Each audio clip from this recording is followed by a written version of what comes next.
Գյորջյան Կասկադ 60 ամիս փուլային վճարում բազմաթիվ առավելություններ։ Ծրագիրը մեր երկրում շրջանցելով մեզ, որ ուժերն են առաջարկում Սյունիքի ամերիկյան ճանապարհը թրիփը մեղրիով անցկացնել, հասցնել Նախիջևան եւ հետո արդեն շրջանցել Հայաստանը։ Թրիփի շրջանակներում հիմա կան բնականաբար ուժեր, ովքեր ասում են Վարչապետը անուններ չի հստակեցնում, իսկ փորձագետների աչքին գոնե արերևույթ նման առաջարկներ գաղափարներ չեն ընկել։ Գիտեն միայն տարածաշրջանի թոփ նորության հետ կապված մտահոգություններ ունեն հենց տարածաշրջանային երկրները, մեր երկու հարևանները՝ Վրաստանը տնտեսական, Իրանը եւ տնտեսական եւ անվտանգային։ Ամեն մի երկիր շարժվում է իր ազգային պետական շահերով։ Պարզ է, չէ՞ որ միջին միջանցքի տրամաբանության շղթայում դեռնտու է, որ այդ ճանապարհները անցել Վրաստանով եւ Իրանով։ Եթե թրիփի վերաբերյալ Թբիլիսիի եւ Թեհրանի մտահոգությունները, դժգոհությունները բացահայտ են, ապա այլ ուժերն իրենց առաջարկները բանակցությունների կուլիսային սեղաններ են միայն հասցնում ըստ մասնագետի։ Վարչապետը դետալները հստակեցնում։ Խնդիրը Հայաստանի ռուսական երկաթուղու հետ են կապում չբացահայտվող ուժերը։ Նրանք, ովքեր ուզում են Հայաստանը շրջանցել, նրանք ինչ են ասում են, դե տեսեք, Հայաստանի երկաթուղին Ռուսաստանի կառավարման ներքո է։ Ցավոք սրտի Ռուսաստանի եւ շատ երկրների հարաբերություններ սուր են։ Եվ ես զգում եմ, մենք իհարկե ամեն ինչ անում ենք հետ համոզելու համար եւ համոզելու համար, որ այո, Ռուսաստանի կառավարման ներքո է, բայց Հայաստանի սեփականությունն է։ Որքան էլ արտգործնախարար Արարատ Միրզոյանը ուղիղ տեքստով է բացառել Ռուսաստանի հնարավոր միացումը Թրամփի երթուղուն, միջազգայնագետն ասում է, եթե իրենցից երկաթուղին վերականգնելու պահանջ կա, բնականաբար ռուսական կողմն էլ իր պայմաններն է առաջ բերելու։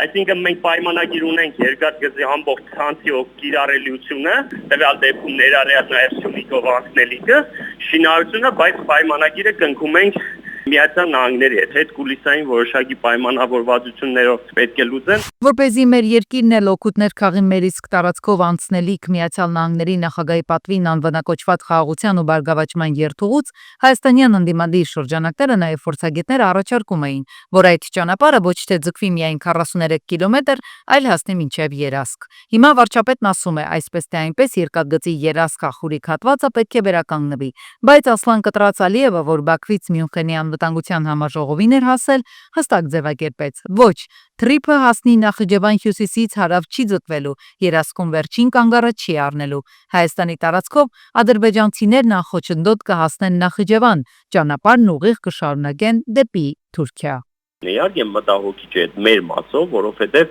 ամենայդևս եթե երկաթուղային ցանցը պետք է գործարկվի, հետևաբար մենք էլ այդտեղ պետք է ներկայացնենք մեր պահանջը։ Եթե դիտարկում ենք, որ դա ավտոճանապարհ է, ամենայդեպս ավտոճանապարհի մասով էլ ճանապարհ պետք է լինի հարակից երկաթուղուն։ Հայաստանը դառնում է իր տարածքով անցնող տարածաշրջանային նախագծի լիարժեք շահառու, թե պարզապես տարածք, որտեղով պետք է անցնեն ուրիշների ռազմավարական հաշվարկները։ Երկքննարկումները տեղափոխվում են կուլիսներ, իսկ պահանջ պայմանները հնչում տարբեր մայրցամաքներից, ըստ փորձագետ վերլուծաբաների առաջ է գալիս հստակեցման խնդիրը։ Ի վերջո որն է մեր կարմիր գիծը։ Մասնագետներն ասում են, եթե ճանապարհը բացվում, ապա այն պետք է նաև հնարավորությունների պատուհան դառնա հենց մեզ համար, վերահսկելի, փոխշահավետ եւ երկարաժամկետ հաշվարկով։ Հակառակ դեպքում ցանկացած խաղաղության երթուղի կարող է վերածվել նոր կախվածության։ Բաքվի դատարանը Արցախի նախկին պետնախարար Ռուբեն Վարդանյանի դատապարտել է 20 տարվա ազատազրկման։ Ըստ ադրբեջանական լրատվամիջոցների մեղադրող դատախազը Ռուբեն Վարդանյանի համար պահանջել էր ցմահ ազատազրկում։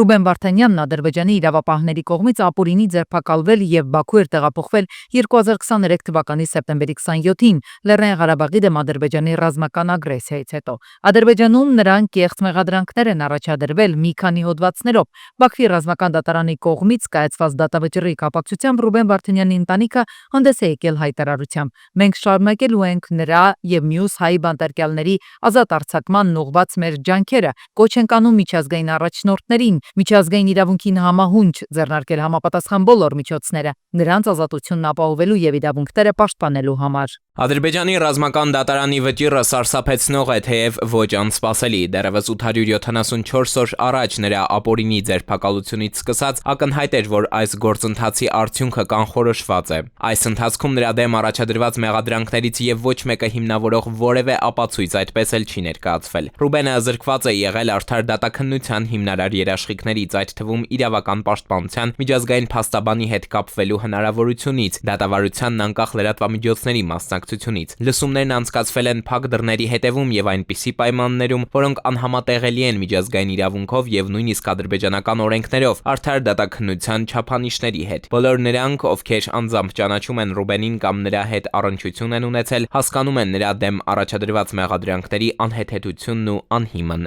լինելը։ Սերժ Սարգսյանի նկատմամբ հարուցված նոր քրեական գործով վերացվել է երկրից չբացակայելու արգելքը։ Հակակոռուպցիոն դատարանից հայտնել են, որ փոխարինող դատավորը չի կարողացել ինքնուրույն վերացնել խափանման միջոցը եւ պարտավորեցրել է դատախազությանը դա անել։ Սարգսյանի նկատմամբ հանրային քրեական հետապնդում էր հարուցվել առանձնապես խոշոր չափերով կաշառք ստանալու մեղադրանքով։ Ըստ դատախազությամբ նա 98-ից 2010 թվականներին Ռուսաստանաբնակ գործարար Միխայել Բաղդասարովից ստացել է կաշառք արտոնյալ պայմաններով գործունեություն ապահովելու դիմաց։ Արմավիրի մարզի առաջին ատյանի դատարանը վարույթ է ընդունել Մայրաթորի կողմից կարգալույց հռչակված Տեր Արամ քահանա Ասատրյանի եւ Թադե քահանա Թախմազյանի հայցադիմումները։ Դատարանը նաեւ հայցի ապահովման միջանկյալ միջոց պարտավորեցրել է եկեղեցուն առանց խոչընդոտ ապահովել Ստեփան Ասատրյանի եւ Արամայիս Թախմազյանի գործունեությունը որպես հոգեվոր հովվի պաշտոնում։ Բացի այդ, դատարանը Մայրաթորից պահանջել է կաթողիկոսի հայրապետական տնօրինության հիմքում ընկած փաստերը հաստատող ապացույց ինչպես նաև դրանում որպես հիմք վկայակոչված ներքին եւ անհատական իրավական ակտերը, հոգեվորականների գործունեությունը կարգավորող պայմանագրերը։ Սկսենք ռազմարտունաբերության ոլորտից։ Ըմբռնում եւ համբերատարություն։ Բարձր տեխնոլոգիական արդյունաբերության նախարարի ակնկալիքն է լրագրողներից, նրանց հետ գերատեսչության նախորդ տարվա աշխատանքներն ամփոփելիս։ Մխիթար Հայրապետյանի ղեկավարած կառույցի պատասխանատվության ոլորտները բազմաթիվ են։ Ռազմարտյունաբերությունից կապ, տեղեկատվական տեխնոլոգիաներից հեռուստատեսություն, մի խոսքով երկրից տիեզերք։ Այս ճանապարհին նախարարի առաջին կանգառը ռազմարտյունաբերության վրա է։ Ըստ Հայրապետյանի, անցած 2025-ին այստեղ բովանդակային մի շարք կարևորագույն փոփոխություններ եղան։ Նոր տրամաբանություն ենք ներդրել տեխնոլոգիական պատրաստության մակարդակի հայեցակարգը, այն փաստացի թույլ է տալիս ընկերություններին բարդ մշակումները քայլ առ քայլ զարգացնել, իրար հաջորդող մի քանի գիտահետազոտական աշխատանքներով եւ փորձարարական մշակումներով։ Բարձր տեխնոարդյունաբերության նախարարությունը նաև կոնցեպտուալ փոփոխության է ենթարկել մտավոր սեփականության վերաբերյալ պետության պատկերացումները։ Նախկինում պետֆինանսավորմամբ կատարված աշխատանքների մտավոր սեփականությունը բացառապես կառավարությանն էր։ Հիմա արդեն առաջնահերթ գիտական ընկերությանը, կարճ ասած նախ նրանը, ով գյուտն արել է։ Խնդիրներ էին ստեղծում գյուտարարների համար, այն ազատ մոնետիզացնելու համատեքստում արդեն մշակվել է նոր պայմանագրային իրավահարաբերություն, որով նոր գիտահետազոտական աշխատանքները եւ փորձարարական մշակումները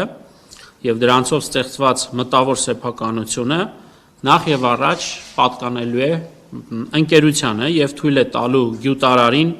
այն ազատորեն մոնետիզացնել։ Ռազմարտյունաբերական գիտհետազոտությունների եւ փորձարարական մշակումների համար նախորդ տարի պետական բյուջեից ավելի քան 2 միլիարդ դրամ են դուրս գրել։ 50% ավելի, քան նույն նպատակի համար 2024-ին էր կառավարությունը ոլորտը ֆինանսավորել։ Որպեսզի հասկանալի լինի, թե ինչով է պայմանավորված 25 թվականին ավելի քան 50%-ի չափով այս ոլորտում ֆինանսավորման եւ ծրագրի կատարողականի ավելացումը, դրանք այն հիմնավոր մեզ համար ոչ պարզունակ կոմպլեքս բովանդակային բարեփոխումներն էին, որը եկել եւ մեծացրել է այս ծրագրի գրավչությունը ռազմարտյունաբերական ընկերությունների համար։ Հայ-ամերիկյան գործակցությամբ մեր երկրում ստեղծվող AI արհեստական բանականության գործարանի մասին։ Մխիթար Հայրապետյանը տեղեկացնում է, ընկերությունը հողատարածքը արդեն գնել է, համայնքի հետ արդեն շինթույլտվության հարցերով են զբաղված, ավարտեն շինարարությունը կսկսեն։ Առաջին խմբականակը գրաֆիկական պրոցեսորների եւ սերվերային սարքավորումների կունենա արդեն իսկ 2 ամսից եւ անմիջապես կտեղադրի։ Սա նշանակում է, որ շատ շուտով այդ աշխատանքները կմեկնարկեն եւ նախատեսվում է արագ մի քանի ամսվա ընթացքում ամփոփել, որովհետեւ հայտարարվել է ի սկզբանե, որ անմիջապես ընկերությունը, եթե չեմ սխալվում, տարվա երկրորդ կիսամյակից սկսած իր ծառայությունները նախատեսում է մատուցել։ Երկրից դիեզերք եւ հիմա հակառակ ուղղությամբ։ Կառավարության ArmSat-1-ը երկնակամարում ավարտել է իր առաքելությունը, հետ վերադարձել մոլորակ։ Բարձր տեխնոլոգիական ոլորտի գլխավոր պատասխանատուն վստահեցնում է, կառավարությունը հիմա լրջորեն մտածում է նոր արբանյակ կամ նույնիսկ արբանյակներ ձեռք բերելու մասին, երկիրը հեռվից դիտարկելու համար, գուցե նաև լուսանկարելու հնարավորություն ունեցողը հետաքրքրի գործադիրին։ Հայաստանում վարկով ապրում են, բիզնես սկսում, պարտք փակում, միջոցառումներ կազմակերպում, նույնիսկ ճամփորդում, ու զարմանալի կամ անսպասելի չէ, որ նախորդ տարի Հայաստանում վարկային ներդրումները կազմել են 7.9 տրիլիոն դրամ։ Ֆիզիկական անձինք, ինչպես ամեն տարի, նախորդ տարի եւս առաջատար են վերցրած վարկերի ծավալով։ 2025-ին ավելացել են նաև վարկ վերցրած իրավաբանական անձինք։ Ինչքան աճ են իրավաբանական անձանց տրված վարկերը եւ ինչքան տնտեսության տարբեր ճյուղերում նոր ներդրումներ իրականացվեն եւ ակտիվություն լինի, այնքան ֆիզիկական անձանց վարկերի բեռը վարկերի այսպես մարումները կլինեն ավելի վստահելի եւ հուսալի։ Սպառողական ու հիփոթեքային վարկերի ծավալները աճել են համապատասխանաբար 30 եւ 13%-ով։ Միայն Երևան քաղաքում նախորդ տարի 1.182 տրիլիոն դրամ հիփոթեք է տրամադրվել քաղաքացիներին։ Մարզերում հիփոթեքային վարկերի ծավալները եւս ավելացել են, բայց սա չի նշանակում, թե այդ աճը տեղի է ունեցել համաչափ։ Բնակարաններ ու առանձնատներ առավել շատ ձեռք են բերվել Կոտայքի եւ Արարատի մարզերում, այսինքն Երևանամերձ բնակավայրերում։ 1-ից 5 տարով տրամադրվող վարկերի դեպքում էլ բանկերը ավելացրել են տոկոսադրույքները 0.4%-ով։ Առաջերտին պայմանավորված այդ մեծ պահանջարկով, քանի որ 1-ից 5 տարվա ժամկետի դրանք սպառողական վարկեր են, իսկ սպառողական վարկերը տեսակ ամենամեծ կշիռն է կազմում վարկային պորտֆելի մեջ եւ դա եւս 30%-ով աճել է։ Պայմանավորված է մեծ պահանջարկով եւ արտարժութային ու դրամային արտարժութային վարկերի նվազմամբ ու դրամային վարկերի ավելացմամբ, որը դրամային տոկոսը դե բարձր է, ինքը կշիռը բարձրացնում ավելի։ Վարկերի ու ավանդների աճին զուգահեռ ավելացել են նաև բանկերի կողմից պետությանը վճարվող հարկերը։ Բոլոր 17 բանկերը հազար խոշոր հարկատուների ցանկում են եւ վճարվել է ընդհանուր առմամբ 25 թվականին 164 միլիարդ դրամի հարկ, որը 24 թվականի նույն ժամանակահատվածի համեմատ 45 միլիարդով է ավելի կամ շուրջ 38%-ով ավելի է։ Բանկային համակարգի ընդհանուր ակտիվները 2025-ի վերջի դրությամբ կազմել են շուրջ 12.8 տրիլիոն դրամ։ Բանկային համակարգն ունի շուրջ 17,000 աշխատակից։ Կապիտալը կազմել է 2.2 տրիլիոն դրամ, ավանդները 7.5 տրիլիոն դրամ։ Պատերազմում ոտքերը կորցրած երիտասարդները, ովքեր նախկինում ստացել էին առաջին կարգի հաշմանդամություն, այսօր հաճախ հայտնվում են երկրորդ կարգում, ոչ թե իրենց անհրաժեշտության, այլ ֆիզիկական ուժի եւ սպորտային կարողությունների պատճառով։ 5 տարի առաջին կարգի հաշմանդամություն ունեցող տղաներից մեկը, որ պարաբասկամարտի Եվրոպայի եւ աշխարհի չեմպիոն է, երկու ոտքը ամպուտացված, զրկվել է առաջին կարգից, քանի որ հանձնաժողովը հաշվի է առել նրա սպորտային պատրաստվածությունը եւ հաղթանակները։ Մարզիկը դժգոհել է, նրան պարզաբանել են, որ մարզումները բարձրացնում են ֆունկցիոնալ կարողությունները, հետևաբար կարգը իջեցվել է երկրորդի։ Օրինակի համար նույն անդամահատված ոտով, օրինակ, մեկին կարող է խորը հաշմանդամություն առաջին, նույն անդամահատված ոտքերը կարող են տալ ծանր հաշմանդամություն, երկրորդ այսինքն հաշմանդամության խումբ, որովհետև ինքը կարողանում է դա անել, մյուսը չի կարողանում անել։ Անձի ֆունկցիոնալ կարողությունների գնահատման հիմքում դրվում է հանձնաժողովի եզրակացությունը, ասում են Հայաստանի Հանրապետության սոցիալական ապահովության նախարարությունից։ Բժիշկներն ուսումնասիրում են, թե որքանով է անձը ունակ լիարժեք մասնակցել հասարակական կյանքին։ Գնահատման առանցքային սկզբունքն այն է, որ ոչ թե անձը կրում է որոշակի սարք, այլ այն, թե դրա շնորհիվ որքանով է բարձրացել նրա ֆունկցիոնալությունը, որքանով է ընդլայնվել նրա կարողությունը ինքնուրույն գործելու, հասարակական կյանքին մասնակցելու եւ լիարժեքորեն ընդգրկվելու համայնքին։ Անհրաժեշտ ենք համարում հստակ արձանագրել, որ ֆունկցիոնալության սահմանափակման աստիճանի փոփոխությունը որևէ կերպ չի նշանակում քաղաքացու իրավունքների, սոցիալական երաշխիքների կամ պետական աջակցության կրճատում։ Տվյալ դեպքում ծանր աստիճանի ֆունկցիոնալ սահմանափակման պարագայում տրամադրվող հաշմանդամության նպաստի չափը չի տարբերվում խորը սահմանափակման դեպքում տրամադրվող վճարից։ Կարգը վերականգնելու նպատակն ամենևին էլ փողը չէ, քանի որ սա ոչ թե փողի, այլ արդարության հարց է, ասում է Հաշմանդամային սպորտի ֆեդերացիայի նախագահը, քանի որ զինապահի միջոցով, ովքեր ստանում են գումար, իրենցը պահպանվում է անգամ եթե կարգն է իջնում։ Չնայած այնքան էլ վստահ չէ, որ օրենքը հետագայում չի փոխվի։ Միայն խնամատարության հետ կապված է մի փոքր տարբերություն լինում, իսկ նրանցից շատերը խնամակալի կարիք ունեն։ Փողոցի ճանապարհն է իրեն դուր գալի, խմում է, ծխում է, բնական է իր մոտ անձի ֆունկցիոնալ գնահատում անցնելուց լինելու ավելի թույլ մկաններ, ավելի վատ է լինելու։ Այսինքն դուրս է գալի այդ մարդը ստանում է առաջին խումբ,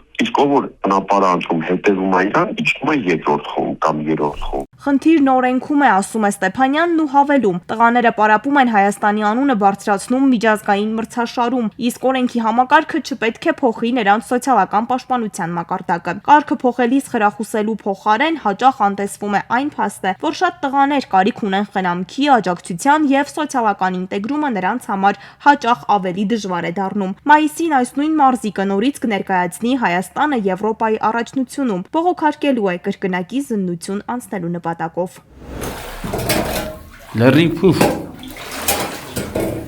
Մի ամբողջ թղամաս արդեն 10 օր է ապրում է հակասանիտարական պայմաններում։ Խոսքը Աչափնյակ վարչական շրջանի Գրիգոր Հասրյաթյան փողոցի 6-րդ եւ հարակից շենքերի ու սեփական տների հարյուրավոր բնակիչների մասին է։ Նրանք ամեն օր գաշահոտ են շնչում։ Բնակիչները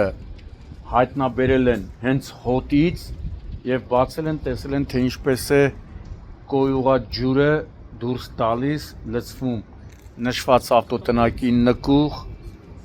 շենքերի նկուղներ։ Կեղտաջրերը տարածքը ողողելուց բացի նաև ավտոտնակների եւ շենքերի նկուղներ են լցվում։ Բնակիչները փորձել են լուծել խնդիրը, սակայն չեն կարողացել։ Հատուկ տեխնիկաներ են պետք։ Փեսեսա բերել, իր ուժերով, մարդա բերել, տրակտորա բերել, բանվորներա բերել, որ արել են այդ ամեն ինչը, քանի որ էսի ամեն ինչը գնում էր շենքերի տակ։ Այս շենքերն էլ մի շաբաթ մի ամիս հետո կարա բլվեր այդ։ Մի քանի անգամ զանգահարելուց հետո Վեոլիա ջրից եկել են աշխատանք կատարել, համարելով ավարտված հեռացել են։ Խնդիրը ոչ միայն չի վերացել, այլև օրեր անց նորից նույն պատկերն է եղել։ Если коммунисты вартва банна, կացելու տրուբեկն է պարել, ստե вообще կապ չունի կանալիզացիա, ընդհանրապես։ Բա որ կապ չի, բայց հոտը, բայց հոտը, հա, դե լցումա դուրս է գալի։ Շենքի տակ կեսը գալիս ասես դե պատվալ կա, որ լցես պատվալը նոր իմացանք եսի բերին քանդել։ Ի վերջո Երևանի քաղաքապետի հանձնարարականով Աչափնյակ վարչական շրջանի ղեկավարի աշխատակազմից են ժամանել խնդիրը տեղում հասկանալու Վեոլիա ջրի հետ քննարկելու համար։